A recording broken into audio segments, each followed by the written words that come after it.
আইন বহির্ভূত ভাবে যদি বিএনপির ঋণ খেলাপিদেরকে আপনি নির্বাচনে আনতে চান, তাহলে আওয়ামী লীগ কি দোষ করছে? আইন বহির্ভূত ভাবে আপনি না, আপনি শোনেন, আইন আপনি আপনার পরিচয় কি? আপনার পরিচয় কি? না না, ওনার আপনি হাউজের নাম বলেন। হাউজের নাম কি? আপনার হাউজের নাম বলেন। না না না,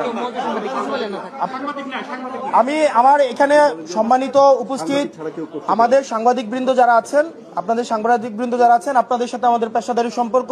আপনারা নিরলসভাবে পরিশ্রম করে যান, আমাদের বার্তা আপনাদের মাধ্যমেই জনগণের কাছে পৌঁছায় এবং বস্তুনিষ্ঠ এবং নিরপেক্ষ সাংবাদিকতার মাধ্যমেই 5 আগস্টের পরে এবং পূর্বে আপনারা ইতিমধ্যেই আপনারা দৃষ্টান্তকারী, আপনারা উদাহরণ সৃষ্টি করছেন। কিন্তু আমি আপনার কাছে আপনি মানে হাউজের নাম বলে প্রশ্ন করলে সেই প্রশ্নটা হচ্ছে গ্রহণ করতে ভালো, এবং সেক্ষেত্রে আমার পেশাদারী সাংবাদিকরাও একমত হবেন বলে আশা করি। আপনার হাউজের নাম কি? ওকে ভাই, এখানে প্রেস ব্রিফিং হচ্ছে, আপনি প্রশ্ন করবেন না, এটা প্রেস ব্রিফিং, এটা হচ্ছে প্রেস ব্রিফিং এটা।